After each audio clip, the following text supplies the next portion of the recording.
Let me break down to you the far left hypocrisy in this video. Today you have Bernie Sanders crying about Trump being a war-mongering president and that he needs to focus on America and help Americans. To me, the moral hypocrisy. First of all, you've spent this entire time shouting free Palestine and crying about Gaza, but when Iranians were being slaughtered by the IRGC, 45,000 were murdered in the span of 3 weeks, and you kept, not only you kept quiet, you are demanding the US to stop its war on the IRGC. You're always taking the side of the Islamists. You're always taking the sides of the United States enemies. And then you pretend to care about human rights here and care about freedom of speech. You pretend that President Trump is a dictator. You hold no King's Day. But then you literally defend dictatorships like Saddam Hussein. You say, we should have never went to Iraq. Yeah, you should have left this maniac dictator who is murdering Iraqis, millions of them, who have committed genocides against the Kurds. Look up the Anfal operation. Hundreds of thousands of Iraqis were murdered using weapons of mass destruction, chemical weapons, mass graves that we are still digging until today. We are finding all the people that he have murdered. But no, we were better off under Saddam, under dictatorship, without freedom of speech. These are your leaders here who preach that they care about humanity. This is what they advocate for overseas. They use talking points against the Republicans, such as women rights and LGBTQ rights, but then they support Islamists in Iran that are murdering women for simply removing their hijab, for showing their hair. They're murdering gay people there. When it comes to other countries, let us not interfere. You pretend to care about minorities and about immigrants, but you refuse to hand us the microphone and you talk over us and you try to tell us that you know what's best for us, even though we have lived in these countries and we know exactly what we are dealing with. Why? Because our agenda doesn't align with your agenda, which is basically all of these talking points that make the US looks like the bad guy. And all these horrible regimes in the Middle East are victims of the United States and victims of Israel. Since this war have started, you've been calling it the Trump and Netanyahu's war.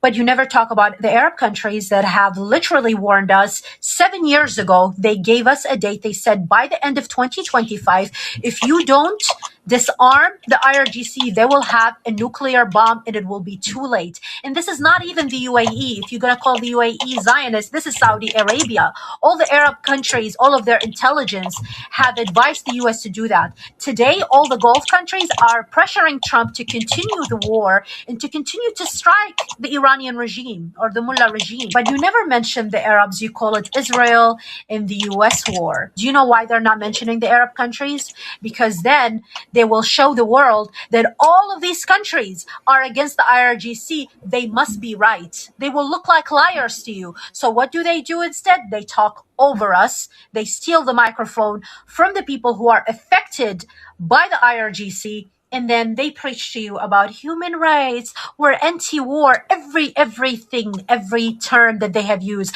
Anti-war is a code word for I'm going to protect the IRGC. How they can support the Islamists and get away with it. But we understand this better than the Americans who were born in privilege here, because we have experienced this manipulation and these tactics at the hands of the regime and their puppets here, whether it's Bernie Sanders or Marjorie Taylor Greene or Candace Owens, all of you. We know your tactics. We have experienced them in our countries. So don't you dare and pretend that you care about human rights. You never cared about human rights. You just say the right things that will get you elected into office. But your agenda has been and always will be to destroy America. You don't even care about the Arab countries. You don't even care about Iranians. All you care about is destroying this country from within. So true. So true. This whole thing, like he's going to kill all these people and all this and that. He's going after the regime is who he's going after. May this be one of the last videos I ever have to make about this terrorist regime that is on the verge of collapsing. But before we close out this chapter of doom, I do have to warn you about what's coming. First of all, this is not an attack. It is not an assault. It is not belligerence. It is not war. It is a rescue operation. It is not just a rescue operation of 90 million Iranians who overwhelmingly support the removal of this dictatorship. It is a rescue operation of the entire planet, of the Middle East, where this regime's proxies have terrorized from Israel to Gaza to Lebanon to Yemen to Syria to Iraq, of the Western world, where this regime has terrorized from Australia to Europe to the UK to the US. It is a freedom mission for humanity and democracy. That being said, it has never been more important to apply critical thinking. This regime is still engaging in a mind war to convince you otherwise. Anything that this regime reports has to be disregarded as unreliable. Why? Because there is no apparatus to confirm anything that it reports. There is no apparatus for democracy, for veracity, for truth.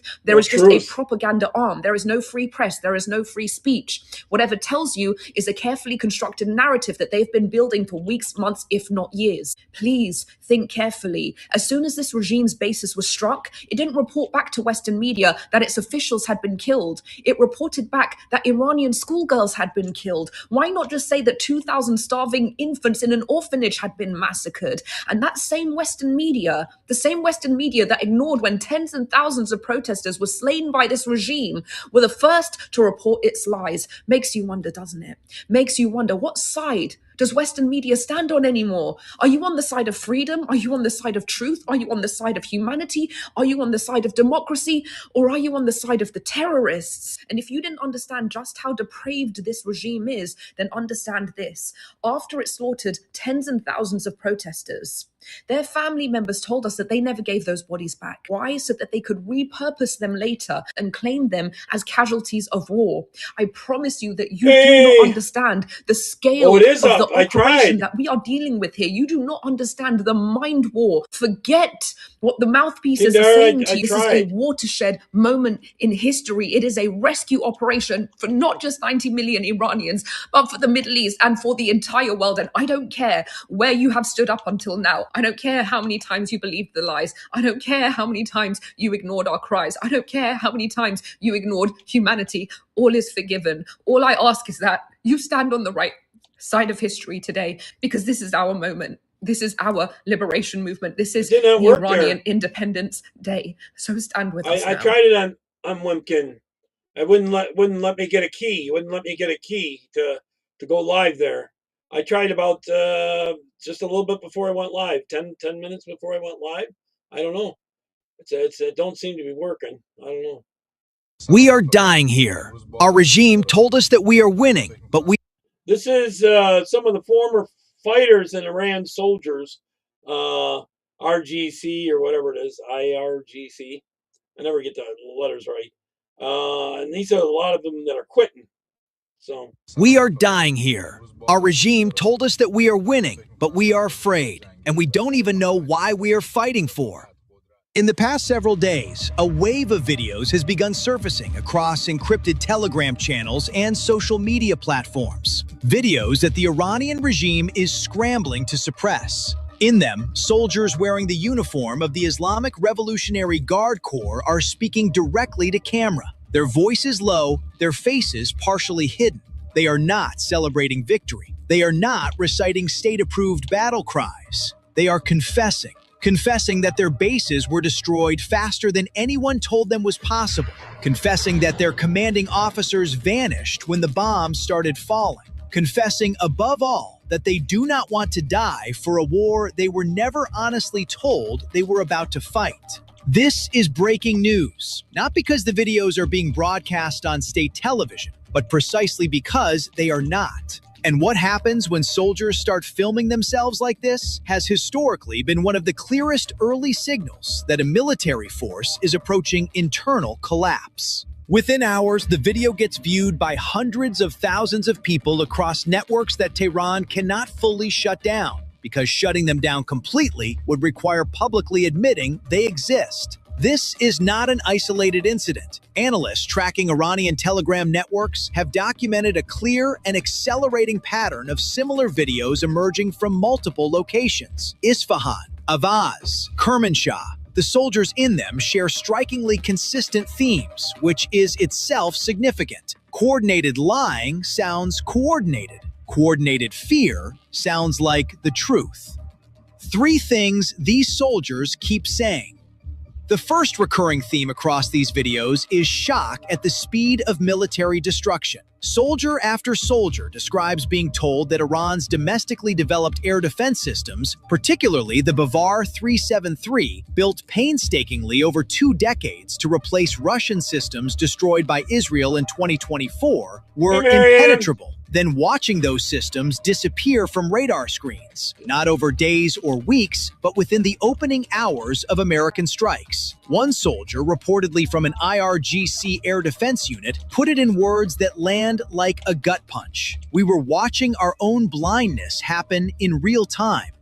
Open source intelligence tracking confirms this account. Iran's air defense architecture was suppressed through a combination of anti-radiation missiles, electronic jamming, and sensor fusion capabilities that Iranian military engineers had never been able to fully model or counter. I couldn't tell because the second theme is the complete disappearance of leadership. Soldiers describe officers vanishing, communication networks going silent, commands simply stopping. This is consistent with reports that early strike packages specifically targeted IRGC command and control infrastructure, fiber optic communication nodes, underground command bunkers, and the coordination.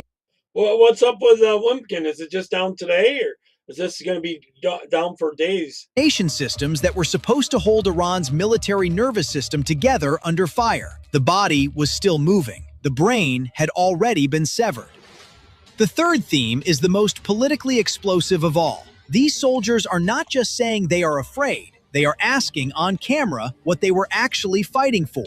The IRGC told them this war was about defending the Islamic Republic against Zionist aggression, that God was on their side, that the missiles were invincible. These men are watching their bases turn to rubble while Iranian state television plays patriotic music, and they are drawing their own conclusions out loud in videos that cannot be unposted. Why this pattern is historically significant. To understand why these videos matter beyond their immediate emotional impact, you have to understand what military analysts look for when a force begins to crack from within. According to analysts at the Institute for the Study of War, a military force begins displaying confession and public refusal behavior when 3 specific conditions align at the same time. First, catastrophic and unexpected battlefield losses that directly contradict official narratives. The kind of losses where a soldier is told in the morning that his defenses are impenetrable, and by evening, he is standing in the rubble of what those defenses used to be. Second, a complete breakdown of trust between frontline soldiers and their commanding officers. Not skepticism, not grumbling. Total, irreversible collapse of the chain of faith that holds a military unit together under fire. Third, a widespread perception among troops that the war is. John, I tried to get a key from it. It wouldn't allow me to get a key to start a live. So it's down right now, and I see Gregory wasn't able to go live either. Unwinnable, and that leadership already knows this, but will not say so out loud. That last condition is the most corrosive of all, because it transforms every. Yeah, it was down. I tried it like 4 times, and I couldn't get a key. It wouldn't let me. All right, here's a bunch of. ICE did a thing where they caught all these. You've probably seen this clip. It's a good one. ICE did a thing where they got them all to come in, and like for their licenses, the illegal ones. I got a couple videos on the illegals here, but this is another one. And they were supposed to all re-register their trucks or something like that, or their licenses, and ICE was there. Pretty much everyone in line was an illegal.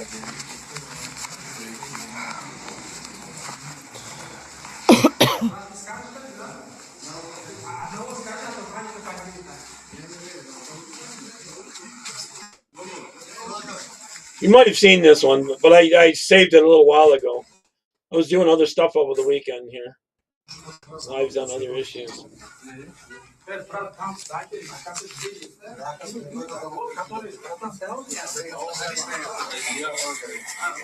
We all have translators.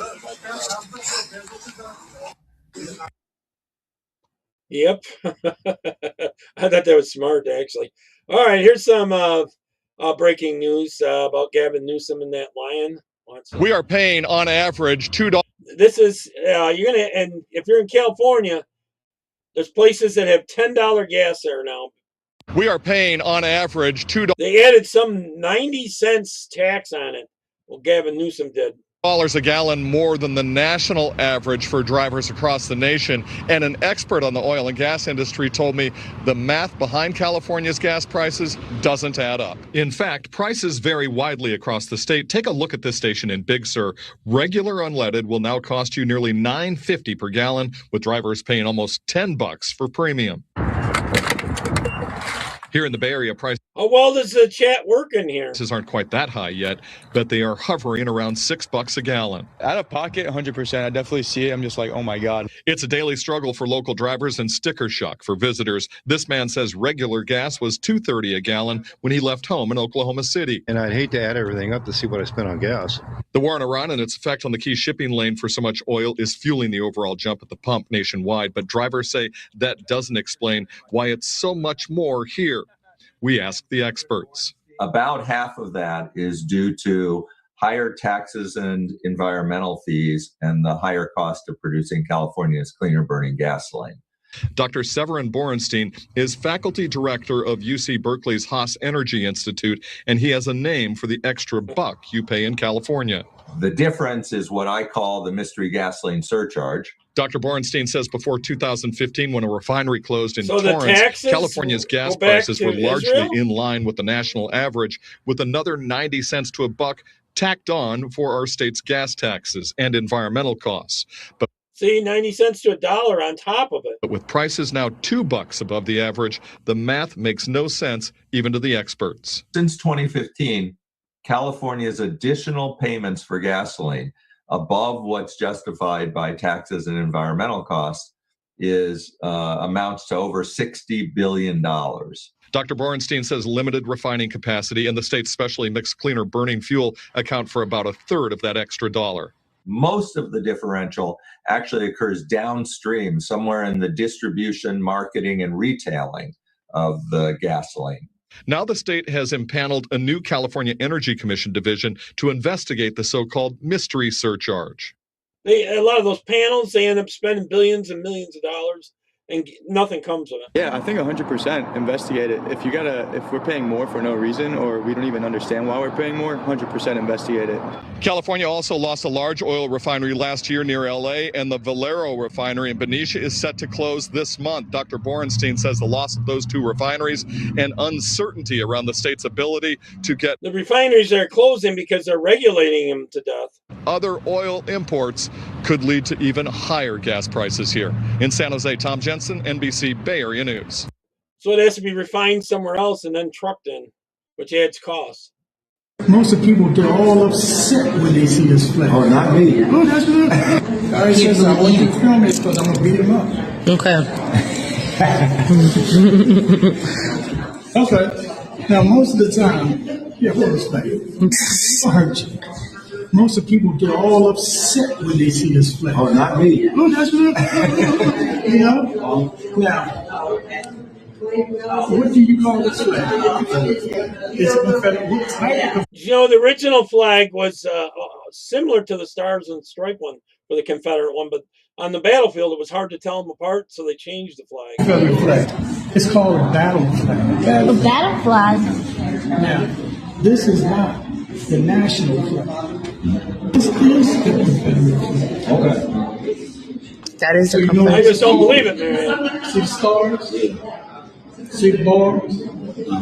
So the Confederate flag is called the Stars and Bars. Yeah, everything costs more there too. When it's The battle, rent, their leasing, everything. this flag wound up wrapping around the pole. You couldn't tell the difference between what? This is a new beta app. It has the thing strolling across the bottom and everything. I don't know if this looks better or neater. It's a little trickier to use. You couldn't tell the difference. So they made this flag. What is this called? Battle flag. So when they went into combat, they had this flag and they had this flag. But this is the battle flag. So all your pictures and movies, they don't even show this anymore. They just show this. They just show. See how they can confuse you. But we have the stuff all out here to explain to people. Because this flag changed 2 more times, which is still the national flag. But this is the battle flag of the Confederacy. And then they changed it. Then what did they change? They took the stars off and put this on it. Oh, they put this and this. That's right. Okay. And this all became white. And that's white. Now, you know what the problem was with that? When that wrapped around the pole, you just saw white. And what the white mean? Surrender. Purity. So they had to change it again. So all this that was white. So if it wrapped around the pole, you can see it's not a flag, it's a unit. Hold on. So the colors had a lot to do with it. Wow. But this is what most of the people know. In fact, this is what all the people know. This is all they show. And people be ready to fight and no.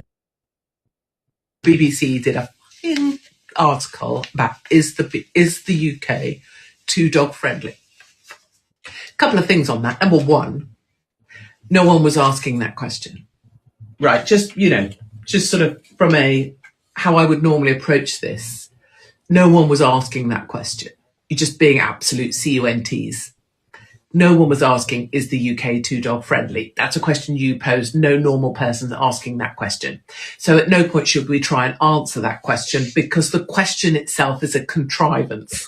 And that is a tool that is used by the left to manipulate the population, because before you know it, you're answering the question, right? Secondly, apart from the fact that obviously the UK is not too dog friendly, dogs are in our history. Every picture of every king or queen ever, there was a dog or a hunting dog.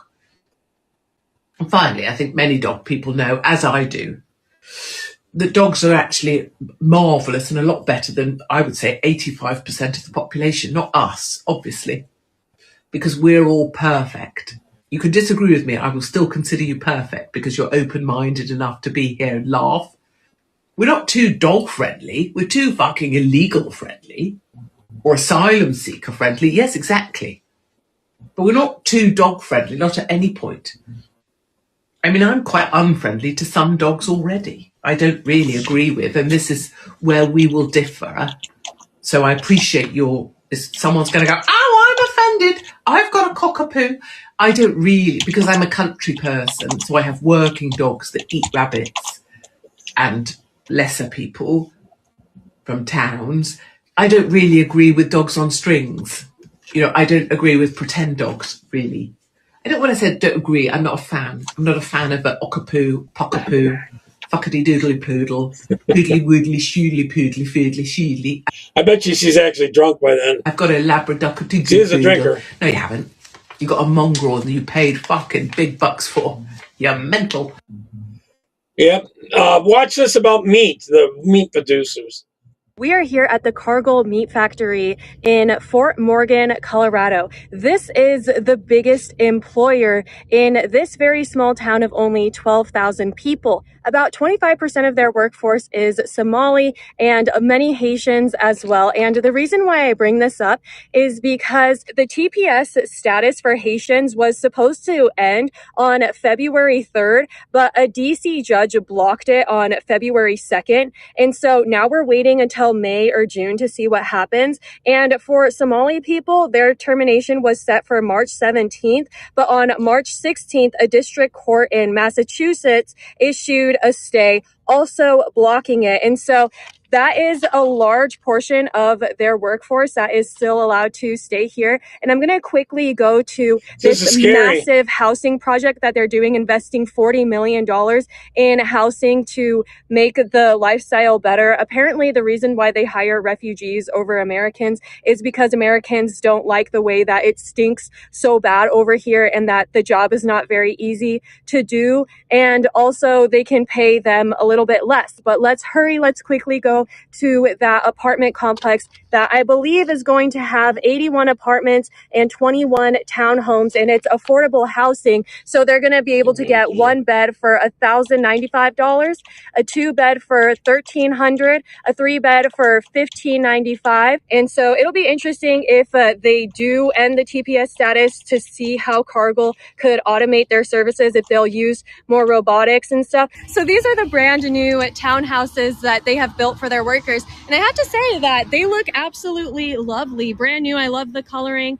And I think a lot of Americans would appreciate a beautiful townhouse like this as well. Welcome to this massive and brand new. So they imported all these illegals to work at these meat factories. You wouldn't believe what comes out of that place. Apartment complex. It looks like the most modern place to live in all of the town of Fort Morgan. It was created specifically and only for the workers at the Cargill meat processing plant. I can understand Americans' frustration because Colorado is struggling so much with affordable housing. And I have received messages of people saying that they are unsure why the Cargill meat factory had fired them. I believe it's because they are American and it is easier to bring in people from foreign countries in East Africa, Somalia, and Haiti and give them these beautiful modern apartments and expect them to be happy and satisfied with that. So yeah, I think a lot of Americans would love to live in a beautiful apartment complex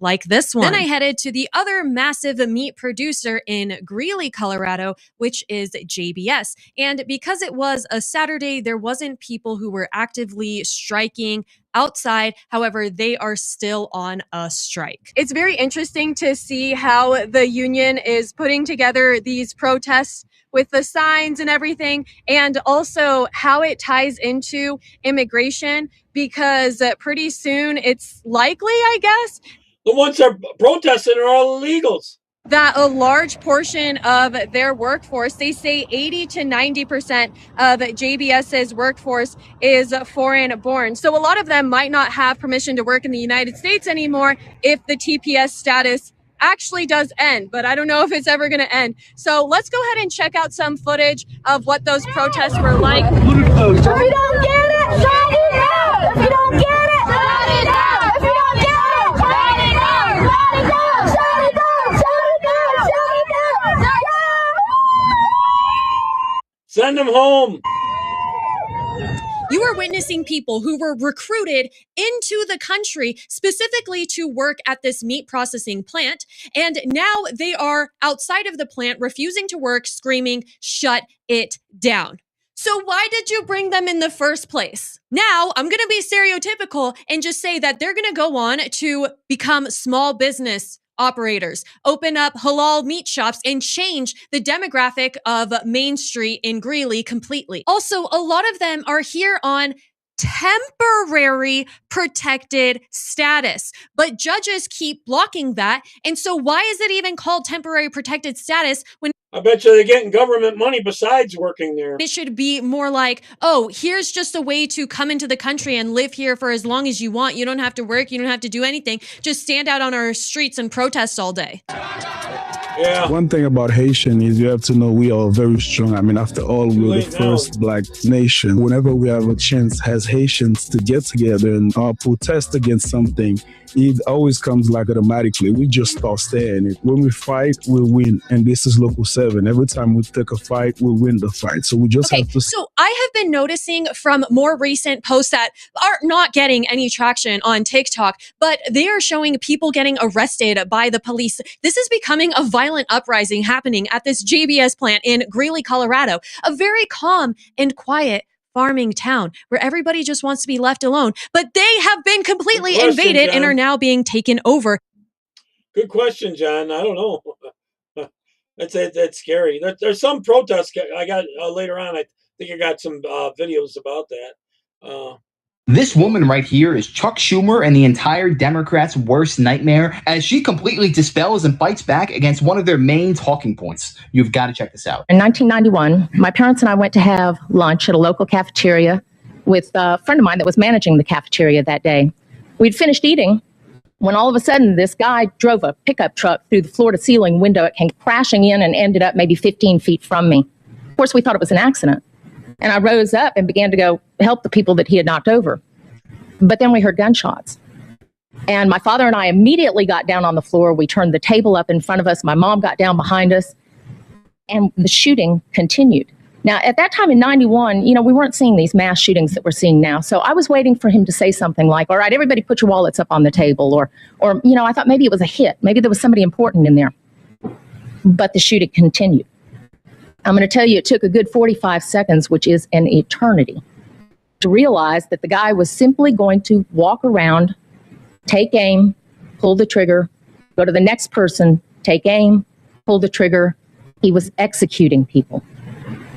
When I did realize it, I thought, I've got him. I've got this guy. I reached for my purse that was on the floor next to me, realized I had a perfect place to prop my arm. He was up. Everybody else in the restaurant was down. And then I realized that a few months earlier, I had made the stupidest decision of my life. I had begun leaving my gun out in my car because I did what most normal people would do. I wanted to be a law-abiding citizen. I didn't want to get caught with a gun and maybe lose my license to practice. I remember looking around and thinking, well, great, what do I do now? Throw a salt shaker at him? At that point, my dad took my attention and he started to raise up. He said, I've got to do something. I've got to do something. He's going to kill everybody in here. And I tried to hold him down by the shirt collar. But when he saw what he thought was a chance, he went at the guy. You have to understand, though, a man with a gun in a crowded room has complete control.